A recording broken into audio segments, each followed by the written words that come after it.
Dans notre série Plein feu sur le festival Classica, aujourd'hui, on parle d'une première mondiale, un opéra, Aïrat Ishmuratov, qui est au bas de l'écran en ce moment, et Bertrand Laberdure, qui signe le livret à partir, évidemment, d'un texte de Victor Hugo. C'est une aventure formidable sur laquelle vous travaillez, je crois, depuis 2 ans maintenant. Aïrat, raconte un peu, s'il vous plaît.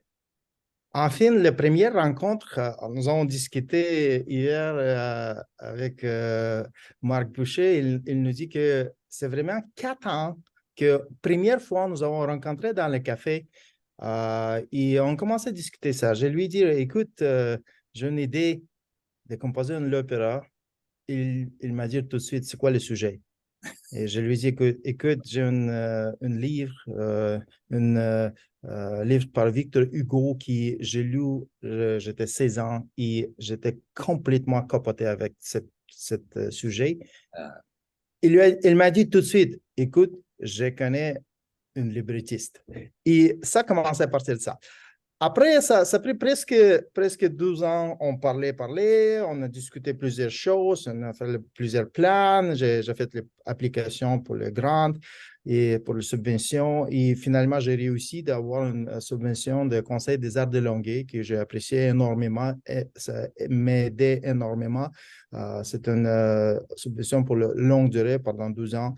Donc, et finalement, un jour, je pense que c'était environ de 12 ans, Marc il a dit, écoute, on commence. Et c'est ça. À partir de ce moment, perhaps Bertrand peut dire comment, parce que c'est Bertrand, oui, à début, c'était libretto. Libretto, c'était créé pendant les premiers 3 mois, c'est la première version. Et peut-être, Bertrand, tu peux continuer à propos de ça. C'était extraordinaire comment il a fait ça. Oui, merci, Erat. En fait, Marc Boucher m'a contacté en octobre 2019. Il venait de parler avec Erat et puis il m'a dit, tout bonnement comme ça, il me connaissait comme poète. J'avais déjà participé à une édition de le Festival Classica. Et puis, il m'a dit, écoute, j'ai un grand compositeur qui veut faire un opéra avec L'Homme qui rit de Victor Hugo, un gros roman de 800 pages qui n'a jamais été adapté en opéra. Et puis, j'ai pensé à toi. Est-ce que ça te tente? Et j'ai réfléchi 3 secondes. J'ai dit oui, dans une espèce de défi, très chevalier, là, chevaleresque. Ensuite, j'ai raccroché. J'ai dit, mon Dieu, je viens de me prendre un gros contrat. Et puis, j'avais vu des adaptations cinématographiques. J'étais pas satisfait des adaptations cinématographiques, pour plusieurs raisons. Et je m'étais dit qu'il y avait un espace pour revisiter cette œuvre-là qui est grandiose et complexe. Alors, toute l'année suivante, je me suis mis à lire sur Victor Hugo. J'ai lu le roman et je l'ai annoté beaucoup. Oh! J'ai travaillé beaucoup. Ça, c'est ma copie de travail. Et puis, donc, j'en ai soutiré une substance, la première substance du livret, que j'ai donc déposé, donné à Erat et à Marc en septembre 2020. Et puis, c'était un peu mon examen de passage pour leur dire, je suis capable d'écrire un livret d'opéra. Et là, j'attendais fébrilement leur verdict. Puis ils m'ont dit, ah, c'est une très bonne première version, excellent, on commence à travailler avec ça. Là, je me dis, bon, je viens de devenir un librettiste. Et Et j'étais très heureux de ça. ça a donné ceci. Oui, C'est dramatique. après le travail de fond avec Kerat aussi, parce qu'on a parti d'une première version du livret qui avait une structure, un squelette, et puis avec Kerat, pendant l'année suivante, pendant la composition, Kerat composait un air, une scène, et là, il me disait raccourcis, change la temporalité ici, réécris tel passage, ajoute un duo, fais un trio. Et puis là, on pensait à tous les grandes voix, parce qu'on connaissait déjà la distribution. Erat n'a peut-être pas dit ça encore, mais on connaissait la distribution à partir de 2019. Marc avait contacté les chanteurs, donc on savait que Magali, la grande Magali Simard-Galdès allait être là, Florence Bourget, Hugo Laporte avait signé aussi. Donc, on partait avec l'idée d'écrire un opéra en connaissant les interprètes, ce qui a été fascinant aussi comme expérience. Donc, ensuite, l'année a travaillé intensément avec Erat, avec qui donc j'ai découvert une amitié, une collégialité, une camaraderie naturelle. On est chacun des artistes, je pense, qui sont capables de mettre leur ego de côté pour penser à un résultat plus haut que nous, c'est-à-dire quelque chose qu'on veut offrir de très beau aux gens. T'sais. Alors, on pensait tous les deux à la beauté d'abord, moins nos égos. Alors, ça donnait cette œuvre-là dont je suis très fier. Et Ayrat, comment tu as pensé la musique pour cet opéra? Comme peut-être vous savez, moi, mon musique, c'est une image. Et j'ai travaillé pendant plusieurs années avec l'opéra. J'ai dirigé plusieurs opéras et une de mon dernier projet que j'ai dirigé était Opéra Turandot, où il y a beaucoup, beaucoup des images. Donc, pendant cette processus, pendant mon direction de l'orchestre avec les opéras, j'ai réalisé plusieurs choses. C'était vraiment, vraiment intéressant voir comment, par exemple, Puccini ou Verdi ou Mozart, comment il fait, qu'est-ce qu'il fait avec les musiques, complètement dans les relations avec la dramaturgie. Et c'était toujours, toujours fascinant. Donc, oui, donc, j'ai commencé, par exemple, avec l'air de Ursus et tout de suite, j'imagine les situations, le nuage, comme tout, comme ambiance, comment son look, you know. Tout c'était important et j'ai essayé de mettre tout ça dans la musique. Et je me souviens un moment quand j'ai envoyé, et c'était première air, c'est vraiment l'ouverture de l'opéra. C'est tout de suite après scène de trompette. C'est la première chose qu'on voit, c'est Ursus et son air. Et donc, pour moi, c'était comme début de l'opéra. Et quand nous avons fini, j'ai envoyé à Marc. Et tout de suite, il me répond, écoute, c'est super. C'est exactement ce que je veux voir. Donc, j'étais vraiment encouragé. C'était mon première expérience. Enfin, je n'ai jamais écrit l'opéra. Et dans ce moment, j'ai réalisé que, OK, ma musique, ça marche. Marc est super content. Et Marc, il est vraiment un grand connaisseur il chante pendant toute la vie. On parle de Marc Boucher. Oui, c'est ça. Oui, oui, Marc Boucher, évidemment. Quand tu fais Donc, Oui, c'est ça. je voudrais dire que Marc était notre guide, comment dire, guide. Pendant son guidance, pendant ces 12 ans, c'était extrêmement important parce que quand nous avons fini notre première version de l'opéra, nous avons rencontré ensemble et lui, avec un énorme enthousiasme, avec énorme l'amour pour la musique, pour musique en français, enfin l'opéra français, où lui, il est un grand connaisseur, il chantait plusieurs opéras, on peut voir son phénoménal enregistrement, qui est son projet qui a été réalisé récemment. Donc, lui, oui, exactement. Oui, lui, il nous aidait énormément. Et c'était toujours avec une façon très respectueuse. C'est toujours très, notre idée, mon idée de musique et les idées de Bertrand étaient toujours respectées, mais en même temps, il nous aidait énormément avec les prosodies français. Moi, comme je suis né en Russie et c'est sûr que français, c'est mon troisième langue.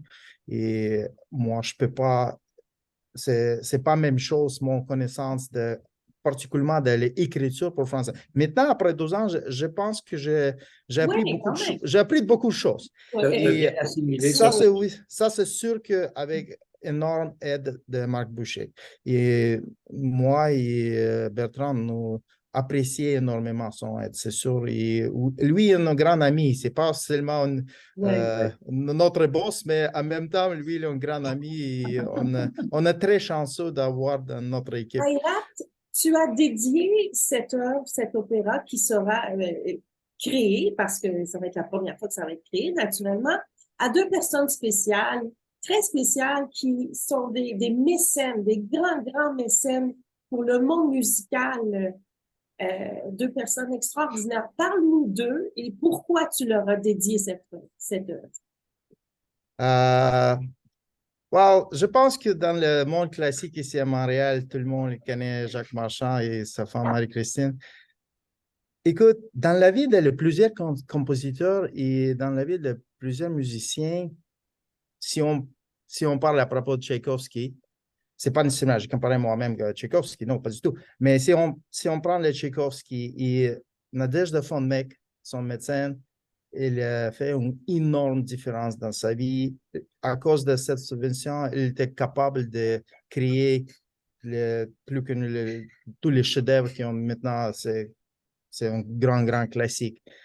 C'est très souvent arrive que les musiciens avec un grand talent, c'est vraiment, la vie est vraiment dure. Il y a grand concours, il y a toujours concours. En fin de les situations politiques dans le monde et économique et tout ça, c'est vraiment dur. Mais pour le musicien, avoir dans notre communauté de Montréal, parce que Jacques, il est une personne extraordinaire, extrêmement généreuse. Son générosité, c'est incroyable. Et lui, c'est sûr qu'il a fait un grand changement dans mon vie personnelle et dans plusieurs musiciens que je connais. Tout le monde adore Jacques et Marie-Christine. Je pense que lui, il a fait une énorme différence dans notre communauté de musique classique à Montréal. C'est pourquoi c'est avec grand honneur je voudrais dédier cet opéra à Jacques et Marie-Christine. Une belle façon de lui rendre hommage. Maintenant, Dis-moi, est-ce que je peux poser une question? Oui, vas-y. Parce que je suis très curieux. J'aimerais savoir, Bertrand, comment passe-t-on du roman de 500 quelques pages à un livret qui fait à peine 120 pages? En 2 mots. 800 Et pas le pages. temps. 800 pages. D'abord, il faut le lire attentivement. Il faut le lire comme un universitaire attentivement, décortiquer tout. Il faut en savoir la fine fleur, la fine essence. Et ensuite, il faut savoir découper dans le gras et trouver la ligne narrative. Parce que qu'est-ce que j'avais trouvé problématique dans les représentations cinématographiques que j'avais, entre autres, c'est que la ligne narrative allait partout. Donc, il a fallu trouver le conflit narratif principal qui allait lier toutes les scènes. Et puis donc, j'ai travaillé là-dessus, je l'ai proposé à Erat. Erat et moi, on l'a peaufiné. Et puis finalement, à la fin, on a été convaincus qu'il fallait lier 3 personnages en un pour augmenter la charge, disons, nuisible ou noire d'un personnage, le méchant. On pensait toujours à Scarpia dans Tosca. Ça nous prenait un Scarpia qui allait tirer les émotions négatives des gens, les fâcher un peu, parce que l'opéra, c'est ça, c'est un spectacle d'émotions intensives. Alors, donc, à travers le personnage de Barkilphedro, qu'on a concocté à partir de 3-4 personnages, on est arrivé à finir cette ligne-là dramatique. Et puis à ce moment-là, quand les personnages ont été trouvés, avec les voix associées, Barkilphedro donc va être interprété par Jean-François Lapointe, le grand baryton Jean-François Lapointe. Et donc, à ce moment-là, on avait la structure donc dramatique, simplifiée, bien entendu, très simplifiée, qui nous permettait d'aller chercher des émotions. Donc, à Erat, d'écrire des belles mélodies, des beaux airs qui allaient permettre à tous les personnages de s'exprimer de façon personnelle et intensive. Il faut parler de la distribution. De l'équipe? Oui, il y a Hugo Laporte, on l'a nommé, il y a Janelle Lussic, il y a Jean-François Lapointe, Marc Boucher, Magali Simon-Galdès, Florence Bourgette, Sophie Nobert et Antonio Figueroa, qui sont les rôles principaux. Erat, tu dirigeras tout ce beau monde, plus l'orchestre du Festival Classica et le chœur ensemble art choral. C'est quand même un gros ensemble à diriger. Un gros bateau. Oui. Je voudrais dire que, première chose, c'est un grand, énorme privilège de travailler avec cette équipe. Tout le monde. L'orchestre, extraordinaire. Les chanteurs, extraordinaire, magnifique. Chaque personne, elle a tellement beaucoup de charisme, beaucoup de caractère, beaucoup de talent. C'est un grand privilège. Le chœur, on a travaillé avec le chœur aussi. C'est chaque personne ici. Et aussi, ce qui est important, le Festival Classica et toutes les équipes administratives qui sont toujours là, toujours présentes, toujours avec nous. C'est un privilège. C'est tout ce que je peux dire. Et moi et Bertrand, je pense que Bertrand va être d'accord avec moi. Nous sommes très chanceux. Cet opéra sera présenté en version concert. Ça, oui. Je vais continuer. Ce sera le 31 mai à la salle Claude Champagne. Alors, c'est certain qu'il reste des billets. courez et achetez vos billets pour voir cette création parce que ce sera vraiment, vraiment fantastique. Moi, j'avoue que je suis attiré par chacun des membres Oui. de l'équipe qui a été trié sur le volet Oui. et qui nous permettra de vivre un moment intense d'une création mondiale. Et là-dessus, Heirat Ishmuratov et Bertrand Laverdure, un grand merci. Et on sera là, évidemment, pour applaudir. Merci, Ursa. Merci à tous les deux. Merci. Merci à vous.